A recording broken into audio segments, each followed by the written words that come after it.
So guys, जैसा कि हमने पिछले एपिसोड में देखा कि यूनफे ने आसानी से 5 पॉइजनस स्पीड को मार दिया था और वो 5 एल्डर्स को भी मारने वाला था, पर वांग फू ने वहां आकर यूनफे और उसके साथियों को अपने ट्रैप में फंसा लिया था। वो उन सब को वेनम में डुबोकर मारना चाहता था, पर यूनफे ने सारे वेनम को अपनी इनयांग प्लेट में एजो कर लिया था। यूनफे ने वांग फू को काफी घायल कर दिया था, जिससे डरकर वांग फू पॉइजन ड्रैगन केव में भाग गया था। यूनफे मुशुन के साथ केव के अंदर चला गया था। वहाँ यूनफे को रुयान और उसके साथी मिले थे। फिर अब हम रुयान को देखते हैं। वो यूनफे से कहती है कि तुम अपना बदला लेना चाहते हो, पर अफसोस की बात है कि तुम्हारा ये सपना कभी भी पूरा नहीं हो पाएगा। जिन शाओ स्क्रॉल को तुम इतने सालों से अपने साथ लेकर घूम रहे हो, अब उसे लौटाने का वक्त आ गया है। यूनफे कहता है कि तुम्हें जिन शाओ स्क्रॉल चाहिए और मैं तुम्हें स्क्रॉल दे दूंगा, पर उसके लिए तुम्हें साबित करना होगा कि तुम्हारे पास इतनी पावर है कि तुम जिन शाओ स्क्रॉल को संभाल सको। ये कहकर यूनफे अपनी ग्रेट स्वॉर्ड को एक्टिवेट कर लेता है और स्वॉर्ड स्लेश से रुयान पर अटैक करता है। रुयान का एक मास्क मैन साथी अपने स्वॉर्ड को एक्टिवेट कर लेता है और स्वॉर्ड स्लेश की मदद से यूनफे का अटैक रोकने की कोशिश करता है। मास्क मैन का स्वॉर्ड आर्ट देकर यूनफे के वो छुट जाते हैं। वो कहता है कि ये तो आइस मेल्टिंग आर्ट है, पर आखिरकार ऐसा कैसे हो सकता है? ये आइस मेल्टिंग आर्ट का यूज कैसे कर सकता है? ये कहकर यूनफे अपनी धर्मा आई की मदद से मास्क मैन के मास्क के अंदर देखता है। मास्क मैन और कोई नहीं बल्कि यूशिन के फादर क्यूबाई थे। उन्हें देखकर यूनफे चौंक जाता है, पर क्यूबाई रुयान के कंट्रोल में थे। उन्हें यूनफे के बारे में पता नहीं चलता और उस पर अटैक कर देते हैं। यूनफे अपने तियानलोंग ड्रैगन की मदद से क्यूबाई के अटैक को फेल कर देता है और उन्हें दूर कर देता है। वो सोचता है कि आखिरकार अंकल क्यों रुयान का साथ क्यों दे रहे हैं। तभी मुशुन पीछे से यूनफे पर अटैक करके उसे दूर कर देता है, जिससे सब हैरान हो जाते हैं और उन्हें समझ में नहीं आता कि मुशुन यूनफे पर अटैक क्यों कर रहा है। वांग फू वहां जाता है और यूनफे की हालत का फायदा उठाकर उस पर अटैक करने लगता है, जिससे सब घबरा जाते हैं और उन्हें यूनफे की फिक्र होने लगती है। वो चैन अपनी गोल्डन बुद्धा बॉडी को एक्टिवेट कर लेता है और अपने बुद्धा पाम की मदद से वांग फू को रोकने की कोशिश करता है, मगर मुशुन को उसके बारे में पता चल जाता है और वो अपने स्नेक की मदद से उसके पाम को डिस्ट्रॉय कर देता है, जिससे वुचेन घायल हो जाता है और उसके मुंह से ब्लड आने लगता है। वांग फू के अटैक करने से पहले यूनफे अपनी 6 आर्म्ड गॉड बॉडी को एक्टिवेट कर लेता है और वांग फू के अटैक को रोकता है। यूनफे अटैक से तो बच जाता है, पर अटैक फोर्स की वजह से वो दूर जाकर गिरता है और उसकी हालत खराब हो जाती है। यूशिन यूनफे के पास जाकर उसे संभालती है। वुचेन अपनी गोल्डन बुद्धा बॉडी को एक्टिवेट कर लेता है और फाइट करने के लिए तैयार हो जाता है। तभी पॉइजन ड्रैगन केव का डोर बंद हो जाता है, जिससे सब घबरा जाते हैं। जिफान कहता है कि हम मुशुन को अच्छा समझ रहे थे, पर वो शुरुआत से ही फेक इम्प्रेस का साथ दे रहा था और जानबूझकर हम सबको पॉइजन ड्रैगन केव में लेकर आया ताकि हम सबको मार सके। एल्डर ली कहते हैं कि यंग मास्टर यूनफे ने शुरुआत में ही सब लोगों को अलर्ट कर दिया था, पर हमने उनकी बातों पर ध्यान नहीं दिया। इसमें हमारी गलती है। शुईहान मुशुन से कहती है कि तुम तियानवे एम्पायर के प्रिंस हो, पर फिर भी तुम फेक इम्प्रेस के साथ मिलकर बुरे काम कर रहे हो। क्या तुम्हें डर नहीं लगता है कि अगर पूरा एम्पायर तुम्हारे खिलाफ हो गया तो तुम्हारी हालत क्या होगी? मुशुन कहता है कि मुझे जल्दी इमोर्टल कल्टीवेटिंग का पाथ मिलने वाला है, तो आखिरकार मैं तुम जैसे इंसानों से क्यों डरूंगा? सब लोगों को अपने फायदे और इमोर्टल पाथ को प्रायोरिटी देनी चाहिए। ये बात सुनकर शियान दंग रह जाती है। वो कहती है कि आखिरकार आप ऐसा कैसे कर सकते हो? फेक इम्प्रेस ने मेरे पेरेंट्स को फेस किया है, तो आप उसका साथ कैसे दे सकते हैं? क्या आप भी तियानवे एम्पायर को बर्बाद करना चाहते हैं? मुशुन कहता है कि यह सब तुम्हारे डेट की गलती है। अगर अपने घमंड को कंट्रोल करके रखते तो कभी भी ऐसी मुसीबत में नहीं पड़ते। उन्हें जिनशाओ इमोर्टल पैलेस में जाने का मौका मिला था और पैलेस के ट्रेजर की मदद से वो इमोर्टिलिटी को पा सकते थे, पर उन्होंने ऐसा नहीं किया और बेवकूफी की। अब जब वो इमोर्टल नहीं बन पाए और उन्होंने इतने अच्छे मौके को गवा दिया, तो मैं उनकी जगह पर इमोर्टल बनूंगा। अगर तुम भी इमोर्टल बनना चाहती हो तो मेरे साथ आ जाओ, अभी भी ज्यादा देर नहीं हुई है। हमारे इमोर्टल बनने के बाद हमें इस मॉर्टल वर्ल्ड से कोई लेना देना नहीं होगा। शियान कहती है कि अब मुझे समझ में आ गया है कि तुम बहुत पहले ही इविल बन गए थे। तुमने सिर्फ मेरा भरोसा जीतने के लिए मेरी मदद की थी ताकि मैं तुम्हारे ऊपर शक ना करूं। मुशुन कहता है कि तुम और यूनफे बहुत ही ज्यादा चालाक हो। मैं नहीं चाहता था कि तुम्हें मेरी असलियत पता चले, इसलिए मैंने पॉइजन ड्रैगन केव में तुम्हारे ऊपर अटैक करवाकर तुम्हें बचाया ताकि तुम मेरे ऊपर शक ना करो। अगर मैं तुम्हारी जान नहीं बचाता और तुम्हारा भरोसा नहीं जीता तो तुम लोग कभी भी पॉइजन ड्रैगन केव में आने के लिए राजी नहीं होते और मैं तुम सबको एक बार में नहीं पकड़ पाता। ये बात सुनकर यान फेंग को काफी गुस्सा आता है। वो कहता है कि अब मुझे समझ में आ गया है कि मोशन अपनी जान खतरे में डालकर सब लोगों को क्यों बचा रहा था, क्योंकि वो सब लोगों का भरोसा जीतकर उन्हें केव के अंदर लेकर आना चाहता था, इसीलिए इसने ये सब नाटक किया है। ये सच में बहुत ही ज्यादा शर्म की बात है। मोशन यूनफेई से कहता है कि अब तुम्हारे पास यहाँ से भागने का कोई रास्ता नहीं है, तो बेहतर होगा कि तुम इम्प्रेस को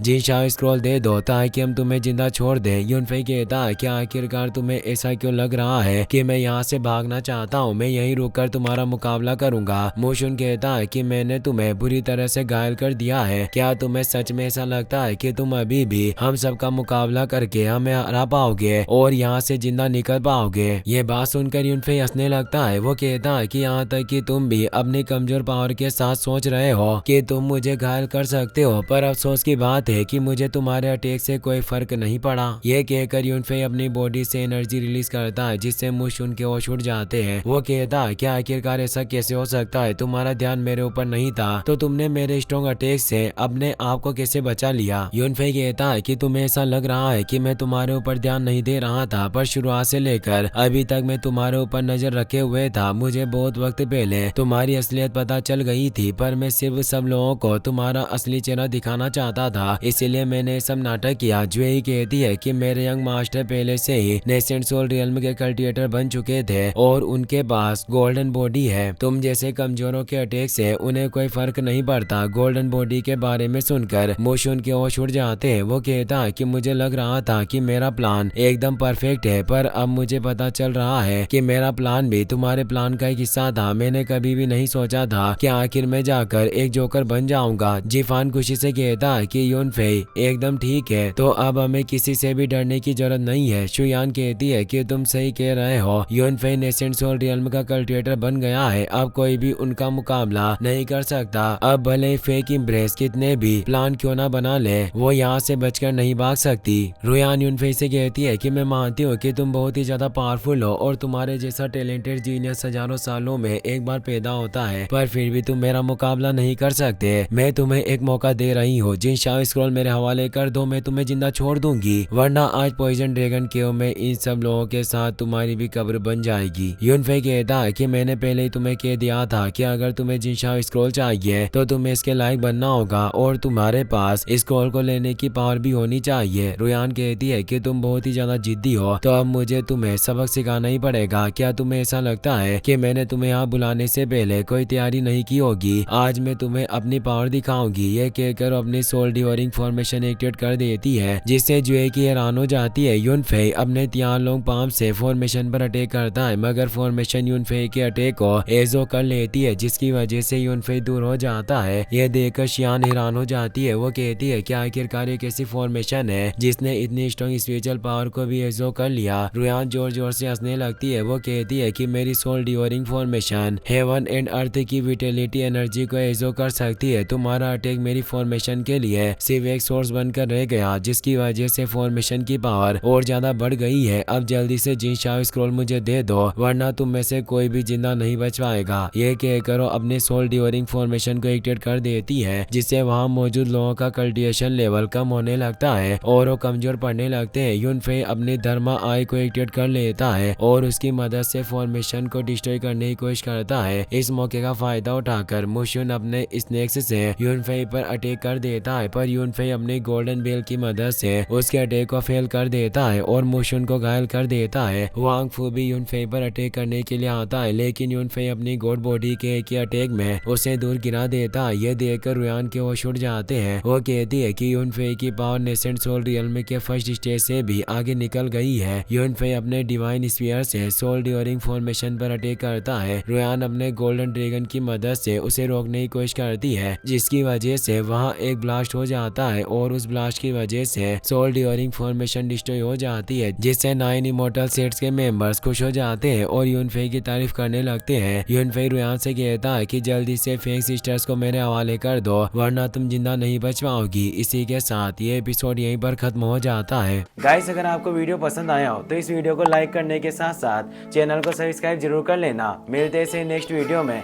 थैंक्स फॉर वॉचिंग।